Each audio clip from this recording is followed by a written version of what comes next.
নন officially 10 জন মারা গেছে, officially 9 জন, 8 জন identified. এখনো পর্যন্ত পুলিশ সরকারের পক্ষ থেকে no press release, no FIR, no action. এরা কিভাবে মারা গেল? নিশ্চিতভাবে 600 কোটি টাকা ইলেকটোরাল বন্ডে দেওয়া সঞ্জীব গোয়েঙ্কারা দায়ী, তা অস্বীকার করার পায়নি। সবচেয়ে বড় দায়ী এই লোকটা, সবচেয়ে বড় দায়ী। 3 জন মারা গেছে কলকাতা কর্পোরেশনের স্ট্রিট লাইটে হাত দিয়ে। 2 স্ট্রিট লাইট, 1 ট্রাফিক লাইট। আমার কাছে সব ডিটেলস আছে। আপনারা এফআইআর না করলে আমি পরিবারকে দিয়ে এফআইআরও করব, জনস্বার্থের মামলাও করব। মনোজ বার্মা সিপি, মেয়র ফিরাদ হাকিম, সিএসসির চেয়ারম্যান সঞ্জীব গোয়েঙ্কা, 3 জনকে আমরা জেলে দেখতে চাই। আর মুখ্যমন্ত্রী মমতা ব্যানার্জির পদত্যাগ চাই। 9 জনের মধ্যে 3 জন মারা গেছে কলকাতা কর্পোরেশন যে মেনটেন করে স্ট্রিট লাইট এবং ট্রাফিক লাইটে। সিএসসির সাথে সাথে ইনিও এই হত্যার জন্য, সহনাগরিকদের হত্যার জন্য দায়ী।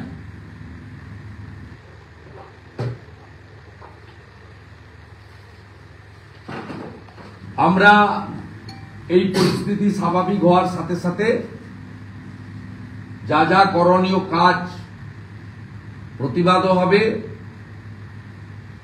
সহনাগরিকদের মৃত্যুর জন্য যারা অভিযুক্ত তাদের বিরুদ্ধে ব্যবস্থা গ্রহণের জন্য যা যা করার তা করা হবে। এবং সেই পরিবারগুলির পাশেও আমি সকলকে আবেদন করব, যেহেতু সরকার এখনো পর্যন্ত পাশে দাঁড়ায়নি, সিএসসি কর্পোরেশনের পক্ষ থেকে উপযুক্ত কোনো ঘোষণা হয়নি, যদিও মৃত্যু কোনো ক্ষতিপূরণ দিয়ে হয় না।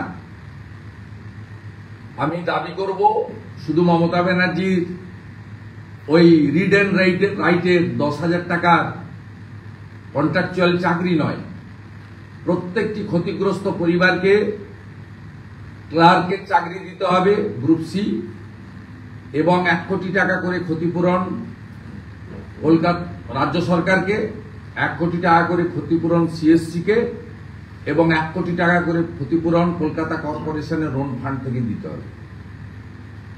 এই মৃত্যুর জন্য যদি কেউ দায়ী থাকেন, তার নাম হলো পশ্চিমবাংলার অপদার্থ মুখ্যমন্ত্রী মমতা বন্দ্যোপাধ্যায়। এবং প্রপারলি আইএমডি জানানো সত্ত্বেও যারা গণতান্ত্রিক আন্দোলনকে কণ্ঠরোধ করার জন্য যে পুলিশের তৎপরতা দেখা যায়, তাদের উদ্যোগে, কর্পোরেশনের উদ্যোগে এবং ডিজাস্টার ম্যানেজমেন্টের যারা যারা আছেন তাদের উদ্যোগে কিছু না দেখানোর, মানে সতর্কতা না নেওয়ার ফলে আজকে এতগুলো 10 জন সহনাগরিককে আমাদের কলকাতার মতো শহরে আজকে তারা প্রাণ হারালেন। বা আমি বলবো এটা পরোক্ষভাবে খুনি এই রাজ্য সরকারের দ্বারা, তৃণমূল কংগ্রেস পরিচালিত কর্পোরেশন, এবং তারা যাদের কাছ থেকে সবচেয়ে বেশি অর্থনৈতিকভাবে বেনিফিট হয়েছে ইলেকটোরাল বন্ডে, হলদিয়া এনার্জির নাম করে যাদের 600 কোটি টাকা শুধু বন্ডেই পাওয়া গেছে। এর বাইরেও মুখ্যমন্ত্রীর বিদেশ সফর থেকে শুরু করে সব জায়গায় এরা থাকে, এরা মুখ্যমন্ত্রীর ভীষণ ক্লোজেস্ট। এদের জন্যই এই ঘটনা ঘটেছে। শুধু কলকাতা কর্পোরেশন এলাকা নয়, কলকাতা কর্পোরেশন এলাকার বাইরেও উত্তর 24 পরগনার শাসনে একজন সামান্য বেতন পাওয়া village resource person VRP Mirajul Ali, তিনিও নিকাশি ব্যবস্থা, জল বের করানোর কাজ করতে গিয়ে 11,000 ভোল্টের বিদ্যুতের শক খেয়ে প্রাণ হারিয়েছেন। এক্ষেত্রেও উপযুক্ত ক্ষতিপূরণ দাবি আমি করছি।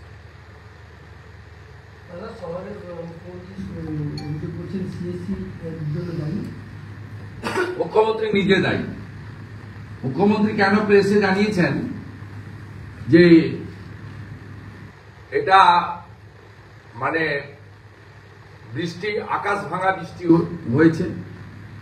এগুলো পাহাড়ি এলাকায় হয়, যেটাকে বলে রেনবাস, ওগুলো পাহাড়ি এলাকায়। উত্তরাখণ্ড হয়েছে, হিমাচলে হয়েছে, জম্মু কাশ্মীরের একটা পার্টে হয়েছে, সিকিমে হয় মাঝে মাঝে। এখানে আবার কি, এ তো বলে দিয়েছিল IMD, properly inform all concern.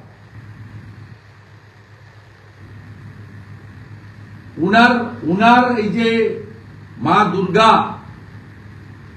এই যে পিতৃপক্ষে গিয়ে একটা বিশেষ ভোট ব্যাংকে বার্তা দেওয়ার জন্য যেভাবে তিনি শক্তিদায়িনী, রূপং দেহি, যশ দেহি, দিশ দেহি জয়ী মাকে যেভাবে মানে অপমান করেছেন, পরম শক্তিশালী মা এটা ভালোভাবে নেন। পিতৃপক্ষে উদ্বোধন এবং হিজাব পরে কাঁচি নিয়ে উদ্বোধন, এর ফল ভোগ করতে হচ্ছে কলকাতার মানুষকে এবং বাংলার মানুষ। দাদা, CSC বলছে এই মৃত্যুর দায় আমাদের নয়, মেয়র বলছেন আদিগঙ্গার এই জল কোথায় যাবে, মুখ্যমন্ত্রী বলছেন এত বৃষ্টি দেখেননি, তাহলে মৃত্যুর দায় কার? তাহলে এই মৃত্যুর দায় কার? প্রকৃতি না ড্রেনেজ সিস্টেম? এই মৃত্যুর দায় কার? দায় তো মুখ্যমন্ত্রী। মুম্বাইতে গণেশ চতুর্থীর আগে জল হয়েছিল, কে মারা গেছে নাম বলুন তো? মুম্বাই সিটিতে জল হয়েছিল ওয়াটার লগিং।